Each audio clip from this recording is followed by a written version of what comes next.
Greetings, y'all. What it do, y'all? Free the land, y'all.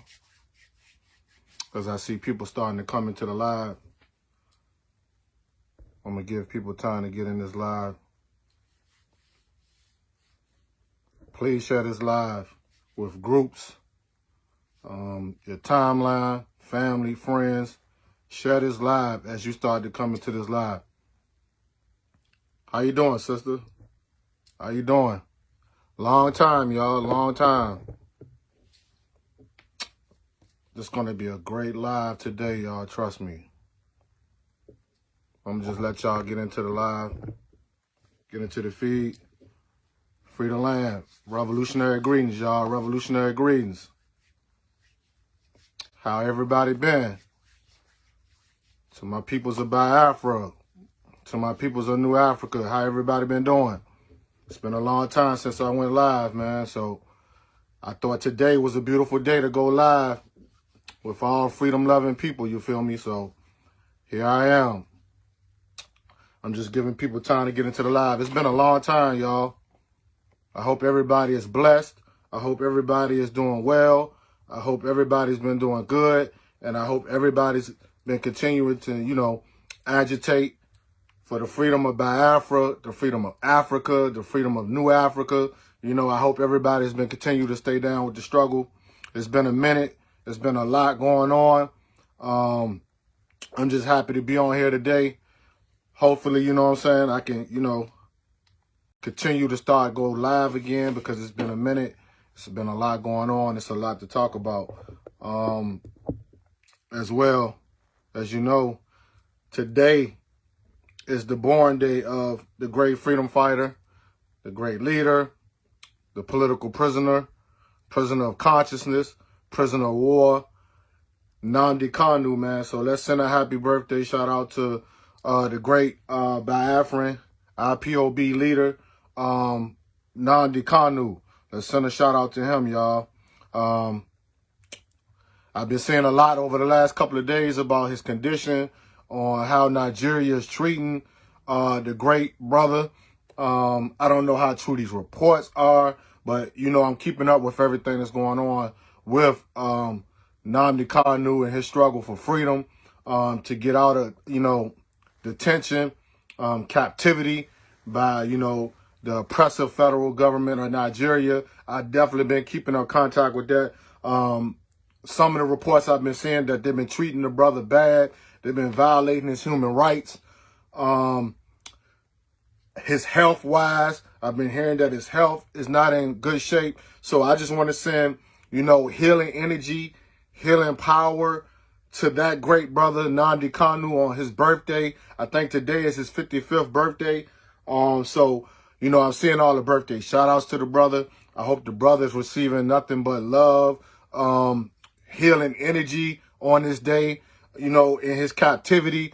And to all the brothers and sisters here in, the United States of America, I'm speaking on behalf of all the freedom fighters, all the brothers and sisters who support the Biafran struggle, for restoration. But most importantly, man, we support the freedom, and we're calling on the freedom and the release of Nnamdi Kanu on his birthday.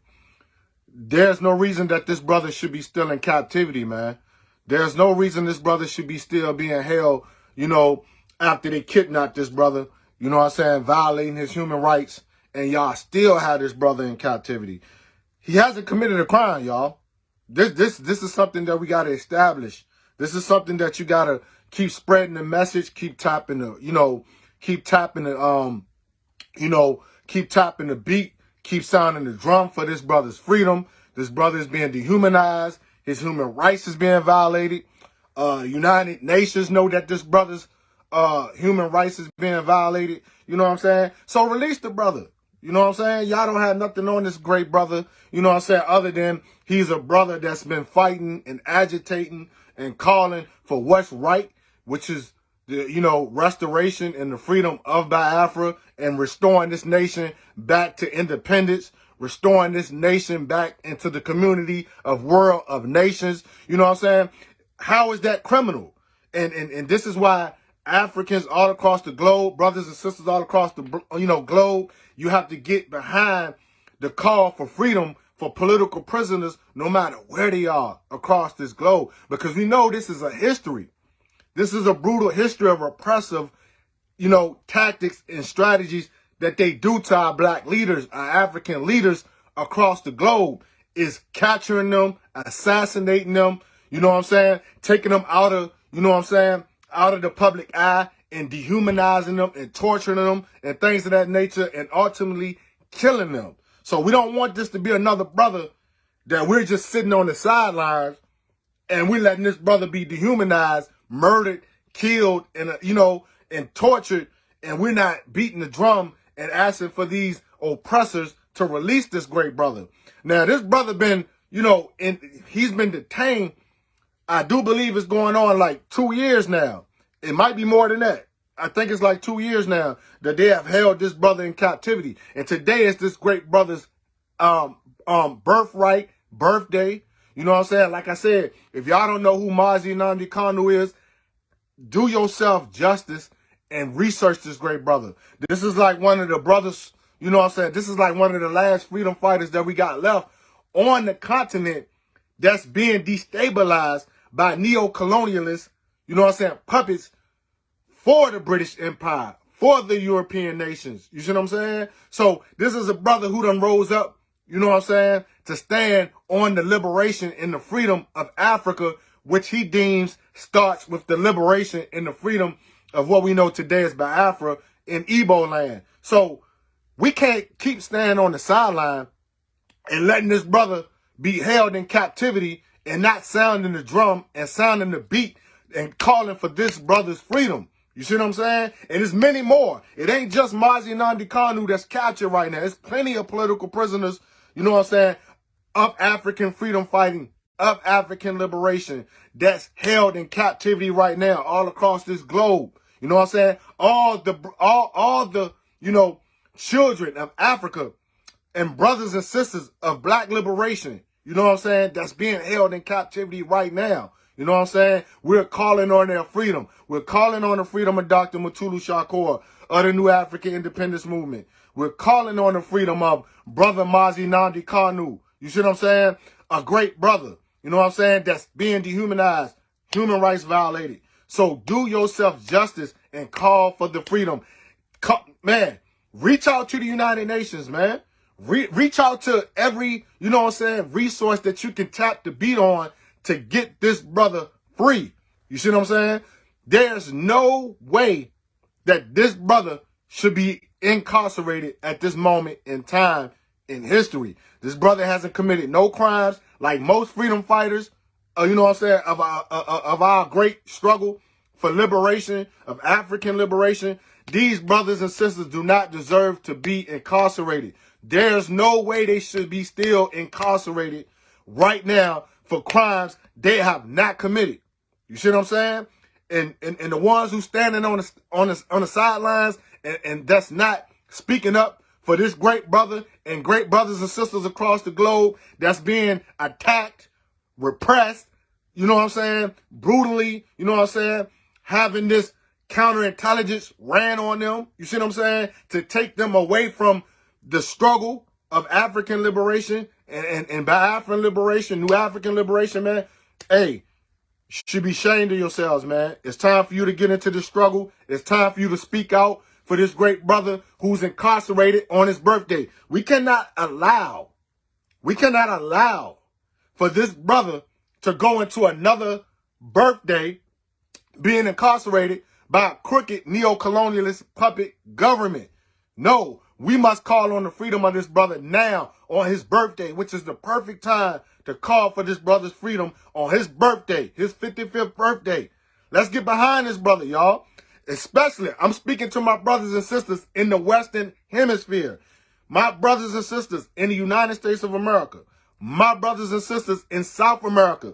My brothers and sisters in the Caribbean islands, the West Indies.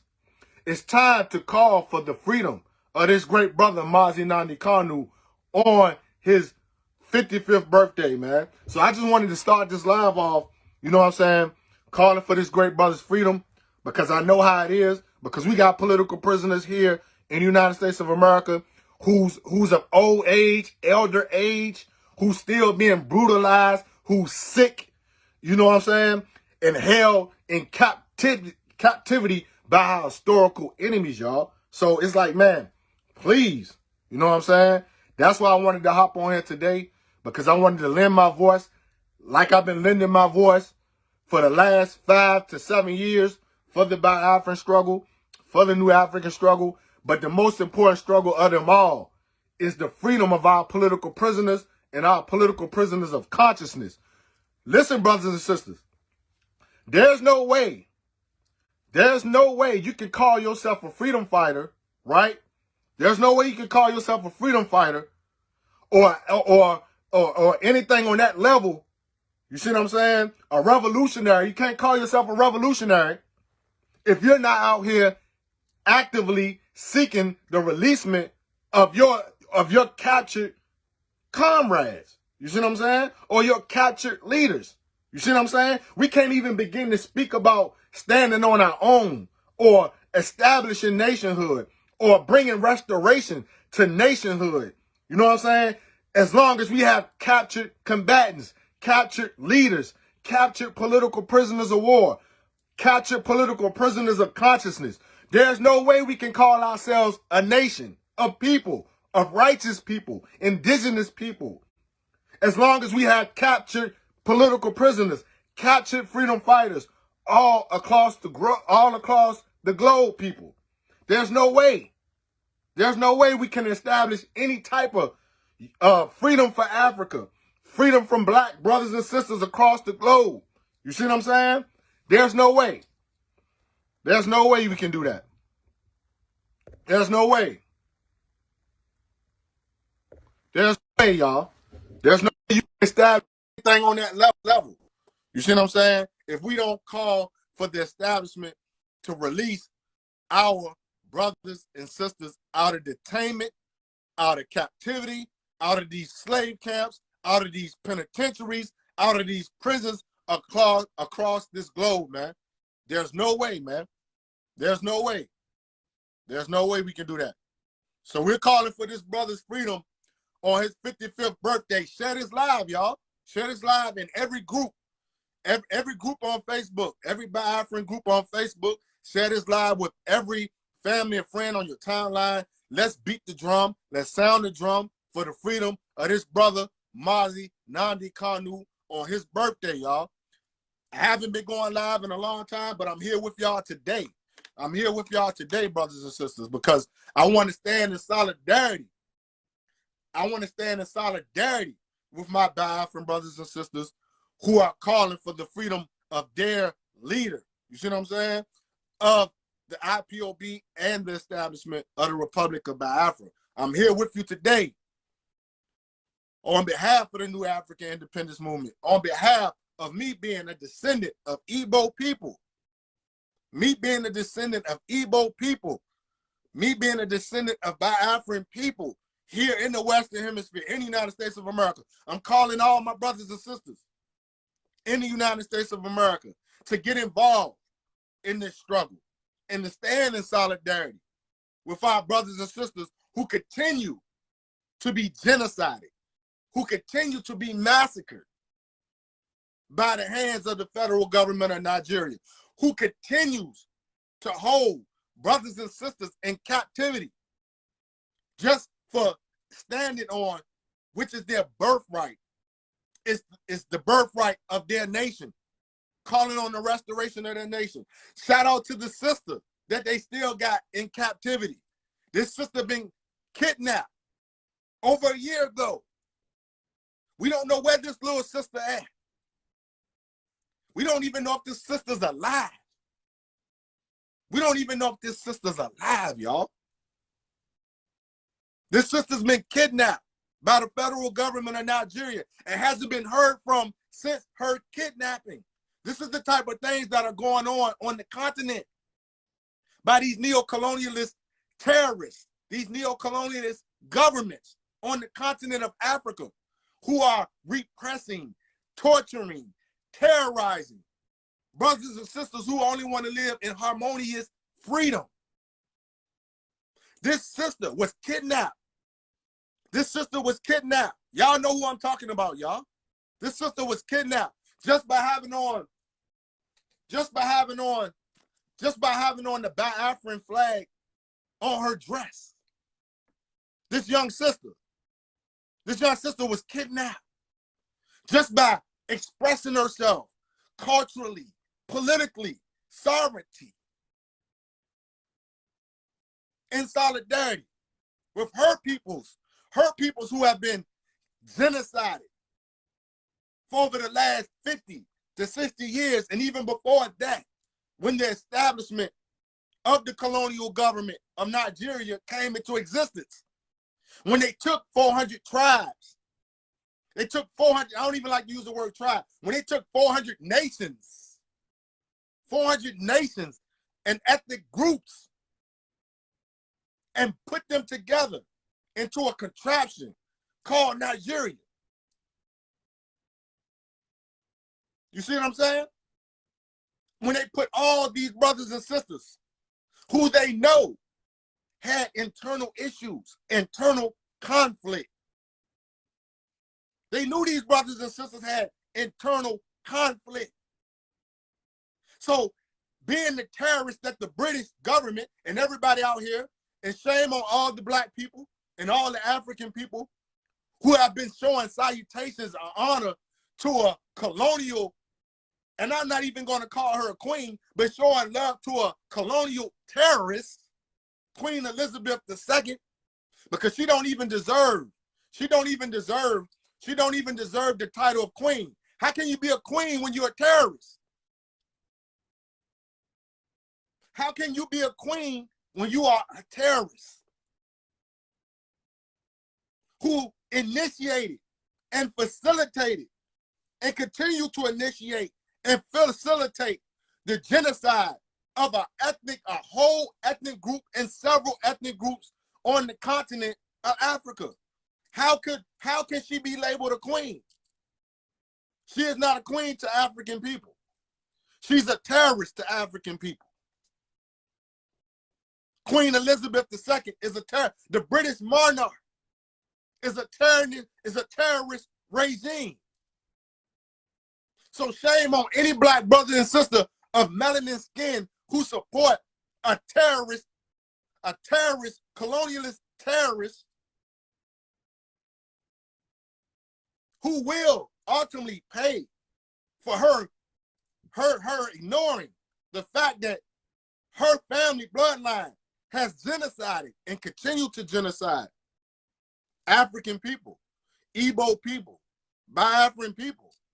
Shame on any black brothers and sisters who shouted this colonialist settler terrorist any type of rest in peace. She's never gonna rest in peace. With the 3 million to 6 million Igbo people that they genocided and continue to genocide through the jihadists, through the terrorists of the federal government of Nigeria and Muhammad Buhari and the Fulani herdsmen who continue to kill Christians, Igbo people, and kidnap brothers and sisters, teenagers. They're kidnapping teenagers of the Biafran struggle. We haven't heard from this sister in over a year so far. Just by displaying her culturally, political birthright of putting a flag on display on her dress. And this sister is still in captivity. They still haven't released this sister. So we're calling on the terrorist government of Nigeria to release this sister. Now, not tomorrow, now. And release all the political prisoners of the Biafran struggle. And release all the political prisoners of the African liberation struggle of the African continent and in the African diaspora, brothers and sisters. We're calling on that. That's something that we're calling on. And we must continue to call on that. We must continue to stand for the captured. Because they don't have no voice, brothers and sisters. Once you're captured, this is something people don't understand. When you're standing up for your people, when you're standing up against the genocide of your people, Once you're captured, you no longer have a voice outside. You know, you don't have a voice while you're captured because they're trying to silence you. But you got over a global community of people that can speak for these brothers and sisters that's captured behind the walls by these terrorist governments. Trust me. Trust me. And shout out to the great sister who's been speaking out against the genocide of the Igbo people and Biafran people. Hold on, let me get her name right. Uju Anya. I know y'all know who this sister is. Uju Anya, who's been speaking out against the Biafran genocide that so many of these countries and the United States, because, hey, like I keep telling y'all, and I'm starting to see a lot of y'all starting to get in tune with it. Stop leaving the United States of America out of the Biafran genocide when we know for a fact the United States of America and the British empires are brothers and sisters. You can't get the United States of America without the British Empire. You have to know your history. This is why historical materialism and dialectic materialism is so important. You must know history in order to create a better future for oppressed people. You have to know history. If you don't know history, there's no way you can change the future and prevent what happened in the past from happening to future generations of our brothers and sisters and our children. Historical materialism. You must know why we are in the situation that we are in with these repressive governments, these repressive regimes, these neo-colonial puppet leaders in Africa and in the diaspora. You have to know history. This is something that you have to know. You have to study history. And we know for a fact that the United States of America played a role in the Nigerian and Biafran Civil War. This is facts. Why is this facts? This is facts because the United States of America had interest. A lot of those oil companies, those brutal corporate terrorists, oil companies, who came into Biafran land, who came into Igbo land to steal the resources from the Biafran nation and the Biafran people and the Igbo people, was facilitated by the United States of America and the British Empire. It wasn't just the British Empire by itself, brothers and sisters. So, you know, when I'm saying, and I get it to a certain degree. I get it. I be seeing a lot of, you know, brothers and sisters, Igbo brothers and sisters, Biafran brothers and sisters, and even some of the brothers and sisters here in America that still colonized. They still reach out to the United States of America and try to get the United States of America attention, to bring attention to their genocides, to bring attention to the genocide in Biafran land. But you can't reach out too much. You can't reach out too much to your opposition. When you know this opposition has played a historical role in the genocide of your people. These were American gas companies. These were American oil companies that came into Biafran land, Igbo land during the Nigerian Biafran Civil War. So when you out here, you know, talking about this type of genocide, please don't ever leave the imperialist United States government out of that conversation. Because you're doing yourself misjustice. You see what I'm saying? When you leave out the United States of America in the genocide of African people, you're doing yourself a disjustice. You're remaining colonized because you are in denial of this historical empire of the United States of America and its roles in the genocide of people that look like me and you. You know what I'm saying? We can't leave them out. They got to be held accountable too, because the British Empire and the United States of America is one. They're not separate. Yes, they may be separate countries now. They may be separate countries now, but these are historical brothers and sisters. This is the English people I'm talking about. These are the people are the reason why the majority of us walking around here now, we only speak English because of the British Empire. in the United States of America, who took our tongue, who took our indigenous language from brothers and sisters like me, that still got me angry to this day, that I can barely speak my ancestors' tongue. I can barely speak my ancestors' language. That's historical genocide, y'all. When a people take your culture, your land, your birthright, when they try to take these, when they took these things from us, that is historical genocide. That is historical genocide. Like most of our brothers and sisters in West Africa who speak French, who speak English. That's symbolism of genocide, brutal repression, historical history of genocide on African people, period. Period. Period, y'all. So this is why we must stand on what we stand on when it comes to political prisoners and prisoners of war, and when we're calling for the freedom of Mazi Nnamdi Kanu on this day, on his 55th birthday. Period. Period. And the topic that let me get to the topic before I hop on, because I wanted to hop on here real quick and stand in solidarity with y'all today on this great brother's birthday. Let me share this to my personal timeline before I continue. Let me share this with my personal timeline. If I can get to my, let me get to my personal timeline.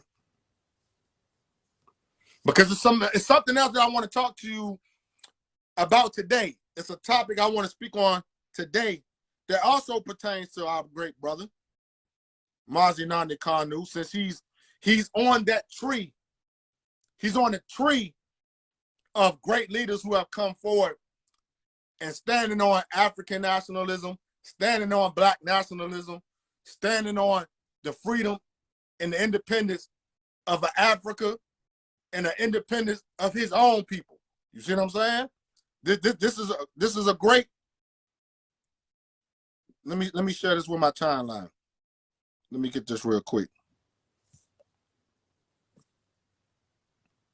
Because I seen this the other day. It's crazy because I seen this the other day, and it's something that I've been wanting to talk to for a minute about.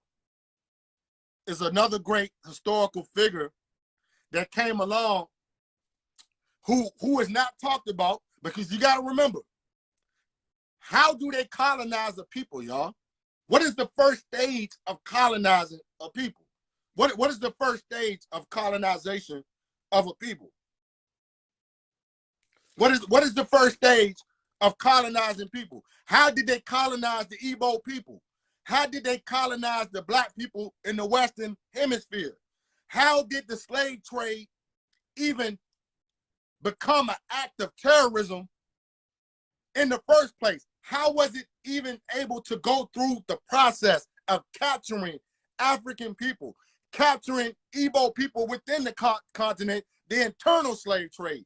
How does the external slave trade and the internal slave trade come into existence? How is it possible? How is it possible to kidnap people? How is it possible to capture people and make them slaves? How is it possible? What is the first line and the first stages of colonialism? How does colonialism begin to repress and capture and enslave people? How does it happen?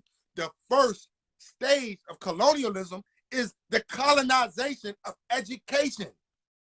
The colonization of education. Listen to what I'm saying. Listen to that. Listen to that, y'all. The first stages of colonialism is colonizing education. In order to enslave the body, you must first enslave the mind. You can't become a slave if your mind hasn't become enslaved. When your oppressor, your opposition wants to conquer you, the first stage of conquering is to enslave your mind. You have to conquer your mind first. The physical is easy to capture. It's easy to go around and point guns and capture and terrorize, murder, and genocide of people. That's the easy part. That's the easy part, brothers and sisters. Capturing the physical body is the easy component of slavery. What is the hardest part of enslaving the people? You can't capture the body if they haven't captured your mind. Social engineering, social conditioning of one's mind, enslaving it. Black enslavement is deeper than the physical bondage. Listen to what I just told you. Physical bondage is much easier than mental bondage. Brothers and sisters, they have to indoctrinate you first. You have to be indoctrinated and captured mentally first. Because once they attack the mental part of the body, the physical body, now you are attacking the spiritual body, which is your mind, brothers and sisters. How you think the slave trade was even, capable of being brought into existence? How do you think that's possible? These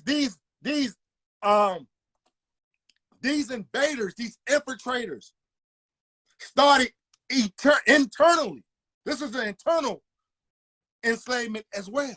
This is internal, because this came from internal conflict. This came from internal conflict on the African continent. So you must look. I'm gonna give you a prime example. Look at the educational systems in Africa right now. Look at the educational system in Nigeria right now. Poor education. Poor education. Ignorance. Poor education and ignorance goes hand in hand. Because this is the first line of attack. This is warfare I'm talking about. I'm talking warfare, brothers and sisters. When an oppressor attacks you mentally, that is an act of war. That's an act of war. It might sound too deep. It might go over some of y'all heads.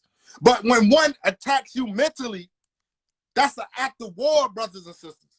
Because that's an act of war on your human rights as a human being. When one conquers you mentally and enslaves you mentally and gives you a poor education to keep you controlled, to keep you conquered, that's an act of war. See, when we use these words like war, a lot of people get scared, they get spooked. No, this is reality. This is a part of the history of civilization. The evolution of civilization has always involved warfare, but warfare is on many fronts. It's not just on one front. Warfare is on all fronts. And the biggest front is the war on your mind, the war for your mind. How about that? The war for your mind. That is the first stage, and the biggest stage of them all is the war on your mind.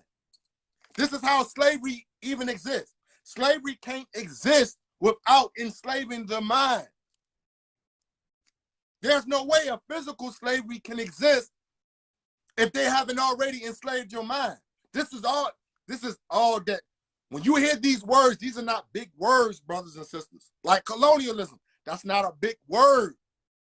Colonialism is simply slavery. Imperialism is simply slavery. But it's slavery on all fronts, not just physical body. Not just physical body. Mazi Nnamdi Kanu, he preached that in a lot of his speeches of how we have to liberate our minds first. The first stage of liberation is the mind. The first revolution is the mind. If you can't free your mind, you can't free the body. You can't free your people. You can't free your people if your mind's not free. You can't be a leader. You can't be a leader if your mind is not free. That's impossible. That's not possible. brothers and sisters. Moving on into the topic. I don't know if y'all can see that. I don't know if y'all can see that. But I'm talking to you about education right now. The enslavement of our education, on how they repress and keep brothers like this out of our curriculums, out of our education systems. Who is this great brother that I'm showing you right now? This is a brother by the name of James Africanus Beal Horton. Write that name down. James Africanus Beal Horton. Who is this great brother? Who is this great brother of Igbo heritage, of Biafran heritage? Who is this great brother? Why is this brother not being taught in education systems across the globe? Why is this brother not being taught in Black communities, in African communities, African villages? James Africanus Beal Horton. This brother is a pioneer. This brother is a pioneer, an architect of African nationalism, of Black nationalism. And this brother is barely even known. People barely even know who this brother is. James Africanus Beal Horton. This is what I'm talking about when you gotta plant seeds. This is a subject about seed planting. Because on the tree, in order for the tree to grow, you have to plant a seed. You have to plant a seed. We don't just get to these stages in history when we're dealing with historical materialism. We don't get to these stages in history without a seed planter, a farmer. We don't get to the stages of liberation without the seed planter, the farmer. This is James Africanus Beal Horton. This is a descendant. This is a descendant of Igbo people, brothers and sisters. He's a descendant of Igbo parents that were captured and sold into slavery, into the region of what we know today as Sierra Leone. Sierra Leone. Igbo brothers and sisters who were sold out of Old Calabar in Nigeria. This brother's parents were sold and captured into slavery and sold into slavery into what we know today as the country of Sierra Leone. Now, on my ancestry chart, y'all know that I have Igbo blood and Sierra Leonean blood. I'm a descendant of both. So this is why this topic right here is special to me, and talking about this brother today is special to me, because he's one of the first seeds. This is where we get General Ojukwu from. This is where we get Mazi Nnamdi Kanu from. This great brother right here. James Africanus Beal Horton. I'm talking about an early brother in the history of African nationalism. This is the brother.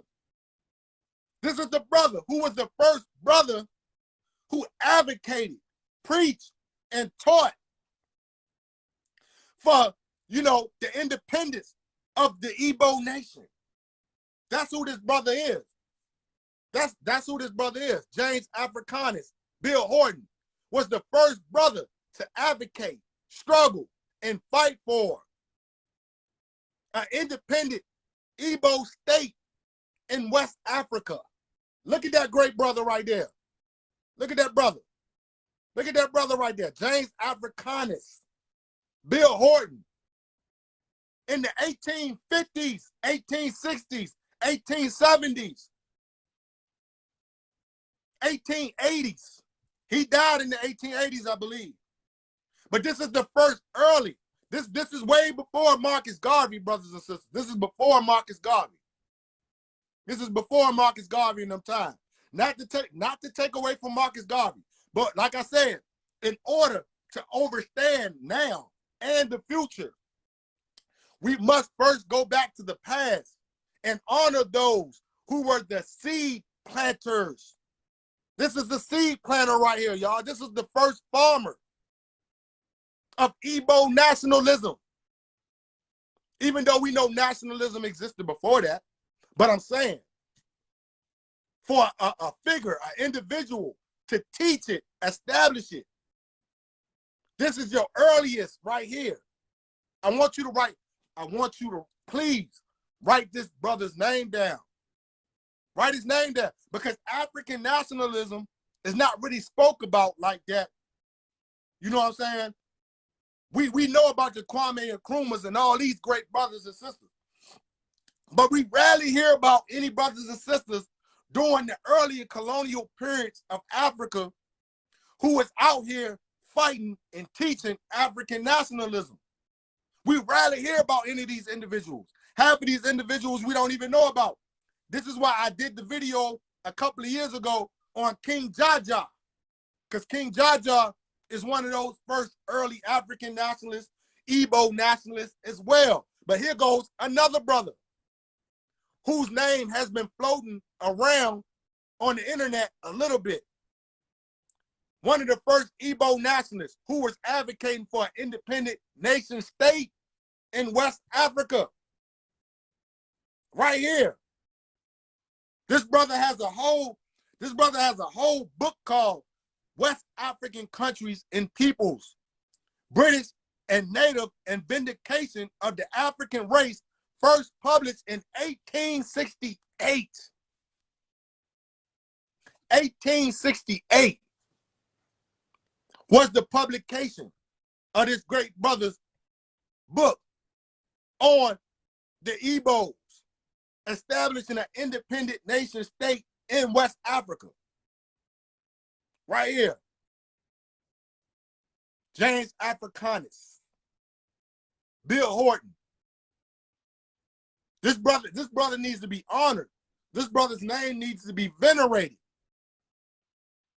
For him to even, come on, this is before the British Empire even really established themselves fully in conquering that land that they call today, which is the neo-colonial nation of Nigeria.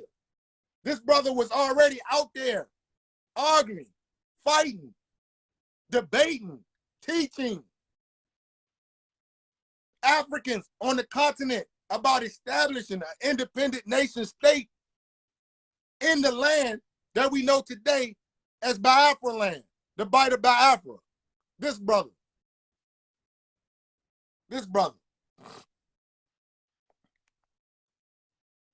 Let me give you a quick history of this brother. Let me give you a real quick history of this great brother right here. James Africanus Beal Horton is the first man to propose a modern independent nation of Igbos in 1865. Let me say that again. James Africanus Beal Horton, a descendant of enslaved Igbo parents, is the first man to propose a modern nation of Igbos in 1865. 1865. Do you know how long ago that is?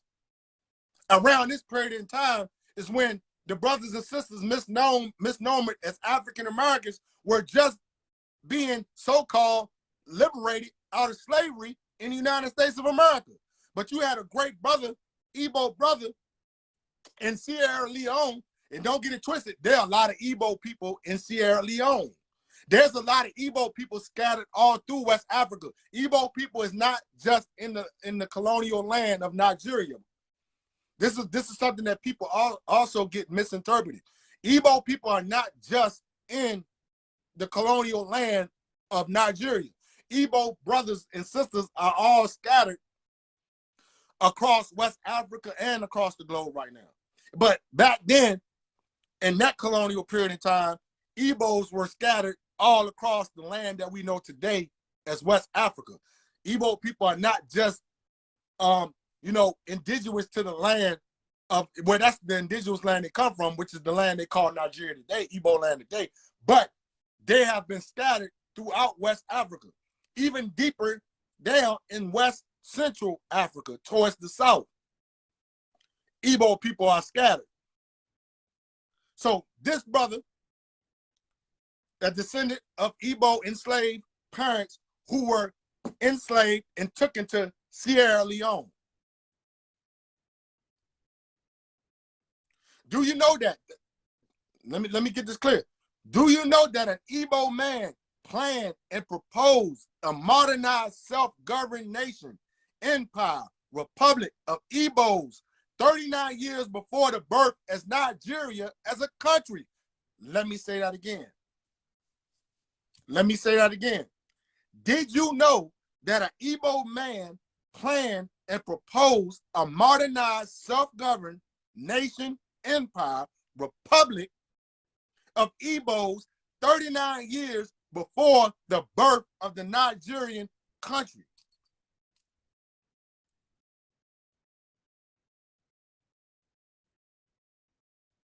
He published and sent the British government his proposed title, the Empire of the Igbos, with the requirements necessary for establishing that self-government recommended by the Committee of the House of Commons, 1865, and the Vindication of the African Race. Let me say that one more time.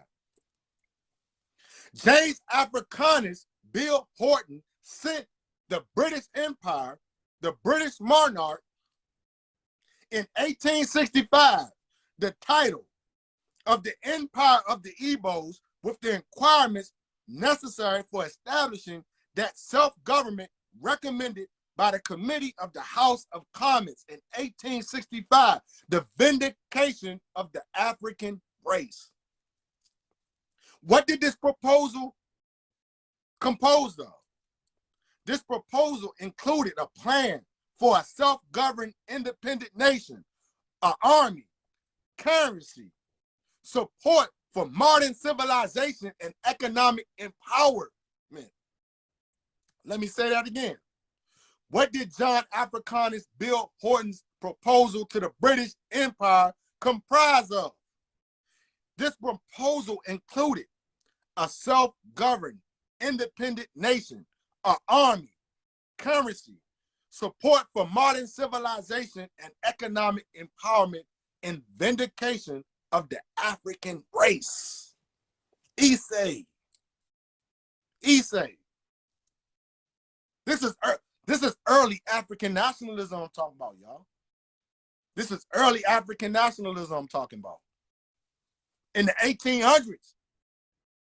In the 1800s, you had a brother that was already agitating and educating and putting pressure on the British Empire for independence of the Igbo people and independence for the African race of the African continent. How about that? His proposal was hinged on his research showing that the Igbo race was the most emulative, intelligent, adaptive race in West Africa. And with modern support, they would vindicate the black race.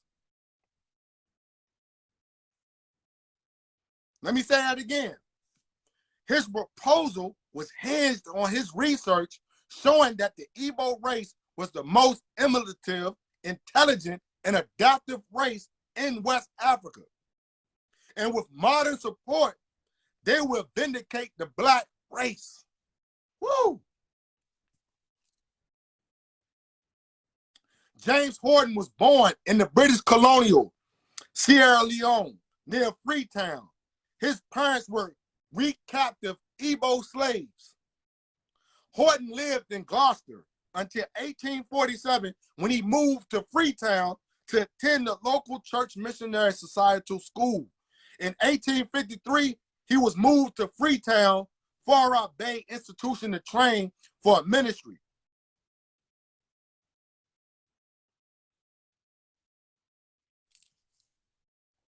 In 1859, Horton was commissioned back to West Africa as a staff assistant surgeon in the British Army.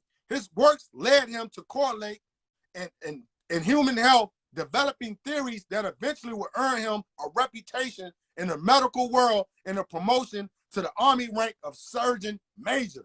This is not only an African nationalist, this is a doctor, one of the first real doctors. That's powerful.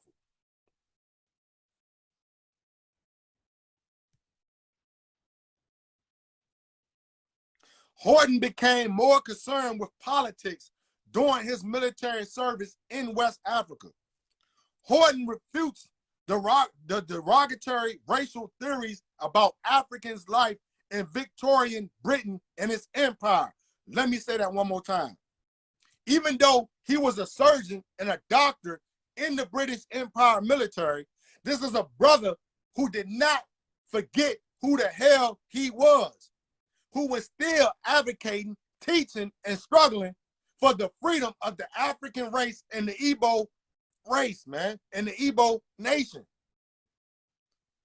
This is a brother, he reminds, if you don't know this great brother, who's considered as the father of Black nationalism in the United States of America, these two brother lives are parallel.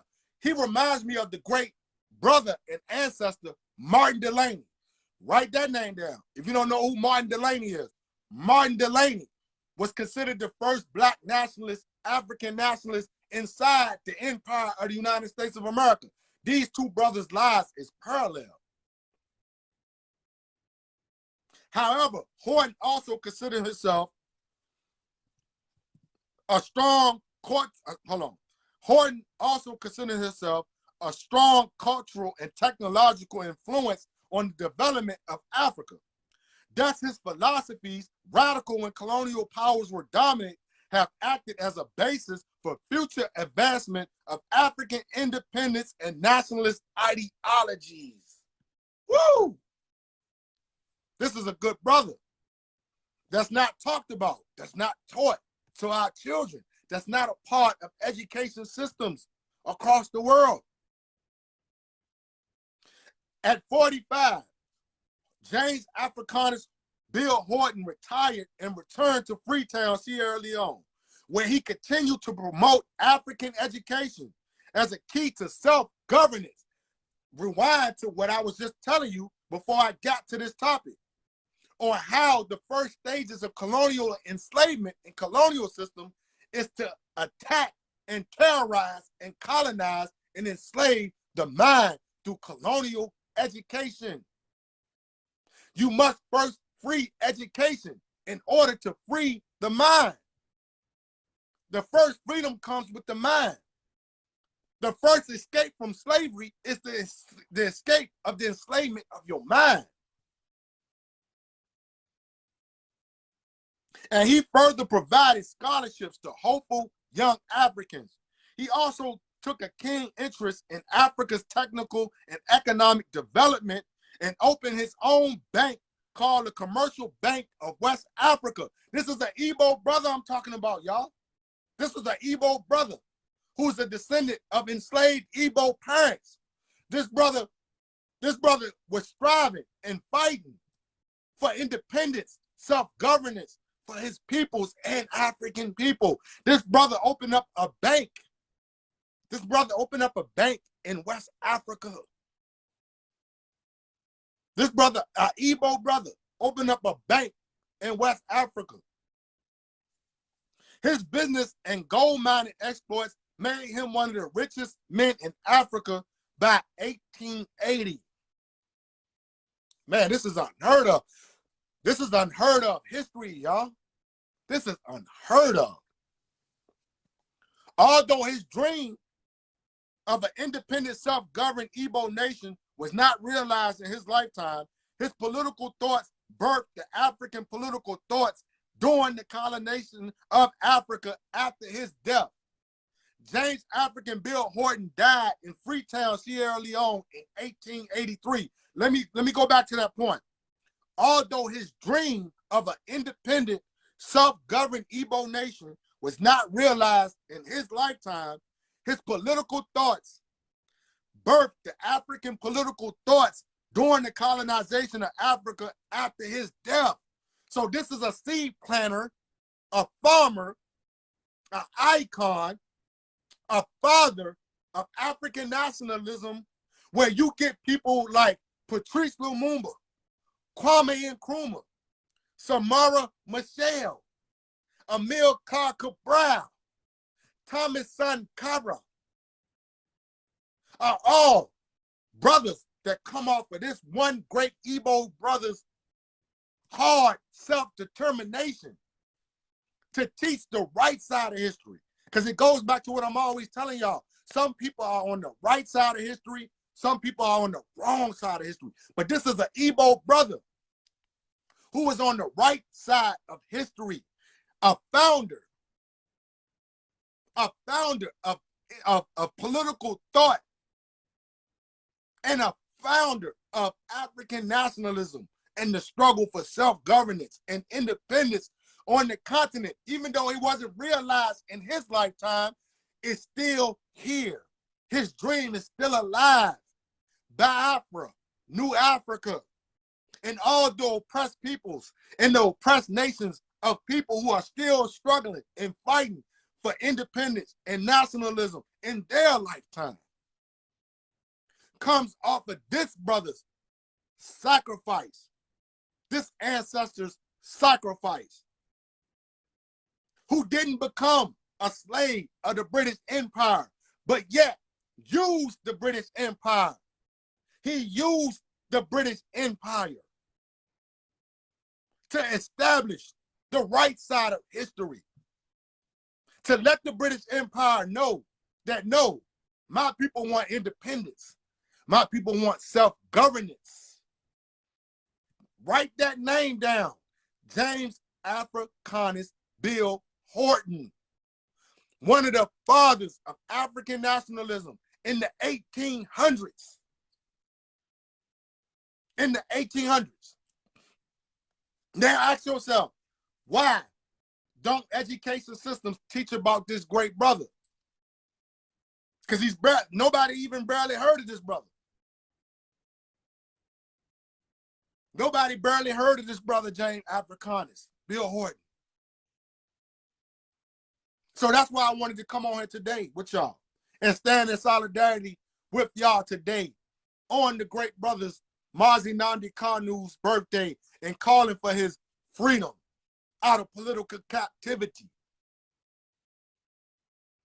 I wanted to show y'all and show you the ecosystem, the tree of African nationalism started with a brother that's barely even known, barely even talked about. Nobody even know who this brother is, except for a few of educated brothers and sisters across this globe. So I thought this would be a powerful topic. I thought it would be a great topic to come back, to start doing my lives again. Trust me, brothers and sisters, I've been a little bit busy, but I'm gonna start going live again. I got a lot of topics. I got various topics. I got a lot of Igbo history here in the Americas that I gotta get to. If y'all seen my post the other day about this book that I'm reading on Igbo resistance and slave rebellions here in the United States of America, that would be one of the many topics that I'm gonna bring to you next. But I have to go to the actual site. I'm going to the historical site and do some footage, shoot some footage at this historical site where these great Igbo brothers and sisters rose up against slavery here in America, in Virginia, against plantation owners using the technology of poisoning these repressive, brutal slave plantation owners. So be on the lookout for that. And I'm gonna give y'all the title of the book. I'm gonna show y'all the book. I'm gonna bring all of this out in the next couple of months. So stick with me. I'm gonna be going live more and more again and teaching about this great history and bringing out this unknown history and our story for African liberation, African nationalism, revolutionary nationalism, revolutionary science, spiritual technology. Man, that's who we are, y'all. That's who we are as a people, man. So keep on advocating, beating the drum, sounding the drum for political prisoners, prisoners of war, free Mazi Nnamdi Kanu, free our sister that's been in captivity and captured by the federal Nigerian government for over a year now. India Gold, that's her name, India Gold. India Gold, sister, we are with you, sister. We're calling for your freedom, sister, across the globe. India Gold, go look that name up. This sister's been in captivity by the Nigerian government for almost over a year now. We haven't heard a word from this sister. We don't even know if this sister's still alive. But all faith in Chukwu Abiyama, that this great sister is still fighting, still struggling, still alive. And we pray that her freedom shall come very soon. Very soon, y'all. I agree, brother. I agree. This brother said Igbo people like slavery than freedom. It's not just Igbo people, brother. It's black people across the globe that love slavery. You know what I'm saying? Because they're so indoctrinated, they're so brainwashed and colonized. But see, you gotta this is the whole point I be trying to make to people. You gotta understand that colonialism and slavery is an act of war. So we can't look down on our brothers and sisters for the fact that their mind and their mind and their body is still in bondage. We can't look down on them because all of us were once them, and so we're still them. Because are we free? Are black people free? Is Africa free? Is Africa free? Because if Africa is not free, there's no brother and sister across this planet free. So we can't look down on no brothers and sisters that we deem still deeply colonized. You see what I'm saying? Because we're all still colonized. Come on, we speak English, right? If we speak in English, we're colonized. If I can't speak, because you know we are indigenous people. If I cannot speak my original tongue, I am colonized. Period. So don't get into this mentality or this culture of thinking we better than certain people because we have come into political consciousness or we have come into consciousness. We can't look down on people who are non-conscious. No, instead, we have to extend ourselves to the unconscious and bring them up to our consciousness so they can now be liberated consciously. You see what I'm saying? That's what I stand on. Y'all know this. This is what I stand on. We have to extend our arms and our hands to the unconsciousness. You see what I'm saying? We can't look down on them.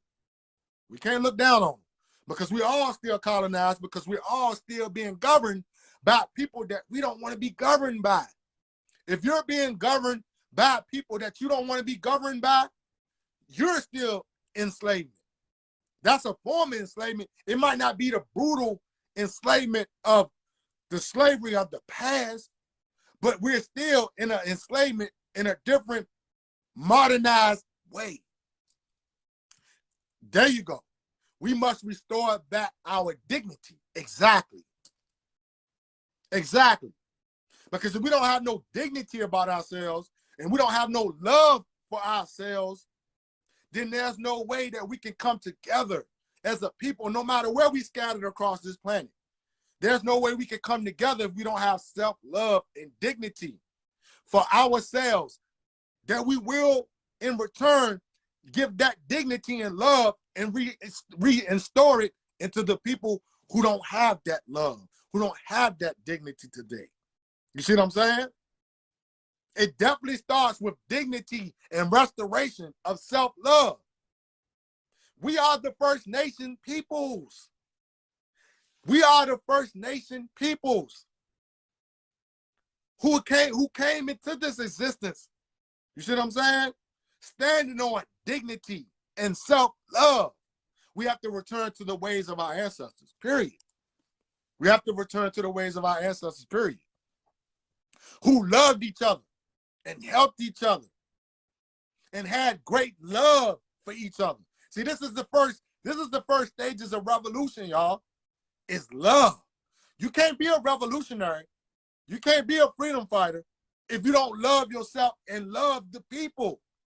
You have to have This is what Dr. Mutulu Shakur has taught us, that we have to have love for the people. We must show them dignity by having dignity for ourselves. Self-love. Let's get it, y'all. Self-love. Self-love, y'all. Let me run through these comments real quick. If y'all have any questions, y'all have any comments or any questions, or if anybody want to come into this live before I hop off of here, I'm gonna try to stay on here 30 more minutes. Cause you know, this is Mazi Nnamdi Kanu's birthday. So, you know, let's turn it into a celebration if we have to. You know what I'm saying? As we call for this great brother's freedom. You know what I'm saying? If you want to come on this live and share your thoughts about Mazi Nnamdi Kanu, if it's something that you want to teach African Americans about the Biafran struggle, if it's some information you want to put out there about what's going on in Nigeria, tap the invite button and I will bring you on this live and I will give you time to speak. You know what I'm saying? While I'm still on here. You know what I'm saying? I'm going to try to stay on here as long as I can because I ain't been live in a long, long time, y'all. So if you want to come on this live and, you know, send Mazi Nnamdi Kanu a happy birthday or anything on that level, don't be afraid, brother or sister. Send me an invite and I will bring you on this live and let's congregate and communicate and send love and solidarity to that brother and all political prisoners of the Igbo Biafran struggle and the new African independence movement struggle here in America. If you want to come on here, now's the time. Tap that invitation button. And I will bring you into the live, y'all. So you can send your happy birthdays or whatever you want to do on Mazi Nnamdi Kanu's 55th birthday.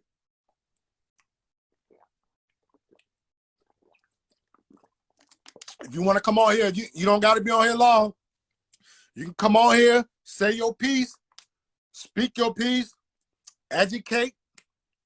If you want to educate the brothers and sisters in America about something about the Biafran struggle that they may not know about, here's your time. I'm inviting you to come into the live.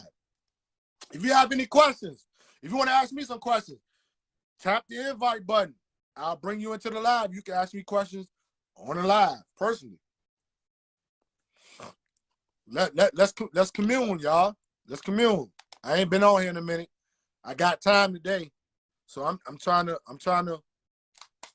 build with y'all today, y'all. I'm trying to build. Yes, happy birthday to the brother Nnamdi Kanu. God bless them all worldwide. God bless our brothers and sisters worldwide. Keep sharing this live, man. This live is informational. We must spread this information.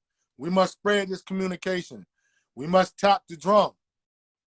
We must tap the drum and sound the drum. We beat the drum, we tap the drum, we sound the drum for freedom, liberation, restoration, sovereignty, independence, our birthrights as an indigenous people, y'all.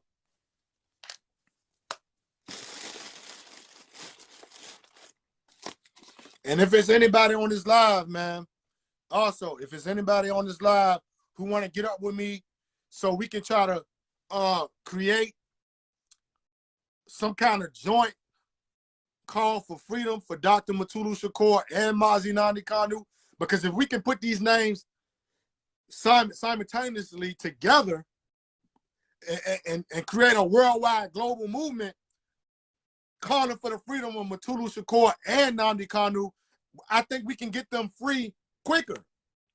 Because if the brothers and sisters here in America, starting with me, and the brothers and sisters in Biafra, no matter where you are, if we can come together and create some kind of joint movement to call on the freedom for Mutulu Shakur, Nnamdi Kanu, and any brother and sister that has been in captivity or has been captured recently by these governments who's trying to silence these great brothers and sisters, let's work, brothers and sisters. Let's get together. If somebody can get the brother Cal Afro Rock If y'all know what I'm talking about, the great brother Cal Afro Rock. I do believe he lives here in America, if I'm not mistaken, or he lives somewhere. I don't know exactly where he lives on this globe, but the great brother Cal Afro Rock, if y'all want to see me and this brother get together, y'all reach out to that brother. Let that brother know I exist here in America. The brother Cal Afro Rock. Get him in contact with me. And me and that brother can get together and we can create some kind of powerful movement to bring more agitation, awareness for the freedom of our brothers and sisters across the globe. If y'all know this brother, get him in contact with me. Tell him Haki Kweli Shakur is trying to get up with him. The brother Cal Afro Rock. Thank you. Thank you, brothers and sisters. Thank you. Respect, brother. Respect. A lot of respects, honor, and love to you as well. Because we are all freedom fighters, brothers and sisters. This is not a one individual thing. This is not a one individual thing. This is a community thing. This is a global thing. We all play a role in this revolution, in this liberation for Africa and Biafra and New Africa. We all play our own roles. We play our roles in this. We're all leaders. This is something that y'all also got to get in your mind. We're all leaders. There's not one leader. We're all leaders. We're all leaders. There's no one leader.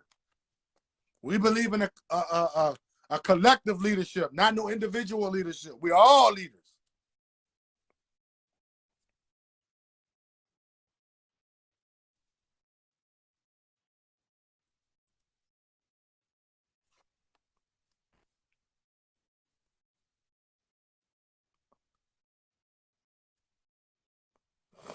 Yes, Nigeria is a good lesson to teach the world, to teach the oppressed peoples of the world on what we're not trying to be. That's not a great example. Like I said, like I've been saying over the last couple of years, most governments are not perfect. I don't think there will ever be a perfect government in our lifetime, because we have to go into the realization that governing somebody is a hard job. Let's put that out there. Governing a people, a nation of people, it's not an easy job. I don't know why people think this is a easy job. There's going to be mistakes. There's going to be corruption. There's going to be tyranny when it comes to governance. Let's just put that out there. That's something that we have to establish from the get-go, that governance is not perfect. It will never be perfect. But the thing that we're not going to stand for, we're not going to stand for terrorist, dictatorship governance. This is what we're trying to eliminate out of the world community of governance. Dictatorship. We're not going for it. We're not going to have it. We're not going to have dictatorship. You see what I'm saying? That's something that has to be eliminated out of the world human community. Period. We know for a fact that dictatorship does not work. Totalitarianism does not work. You see what I'm saying? Authoritarianism and all these interianisms doesn't work, brothers and sisters. That's evil. Dictatorship is evil. So we know that we must first understand that we know that we're not going to be able to create a perfect government, but we can at least try to create something that's righteous and justice for all people that we know is the correct way of governance. That's what we're fighting for. That's what we're trying to head towards. You see what I'm saying? Because there's never going to be a perfect government on this planet. Period. Period. That's not going to happen. That's a delusion. That's an illusion. That's a facade. You see what I'm saying? There's never going to be a perfect government on this planet. Never. Never going to be a perfect government. Well, if nobody's trying to come on the live, I guess I'll shut this live down. I want to thank everybody for tuning into this live. Love, honor, respect for you all. man, let me just say this, man. I just want to give a shout out and thank yous to all the, you know, the African people, Igbo people, New African people, Black people, African people who have been supporting me over these last 5 years, man, who continue to stick with me, you know what I'm saying, now and even towards heading into the future, man. I just want to thank you. I just want to say I love you. Thank you for the continuous support, man. It means everything because this type of thing that I'm on and this type of work that I do is not easy. A lot of people don't understand it. They don't get it. But hopefully in the future they will. Hopefully in the future they will.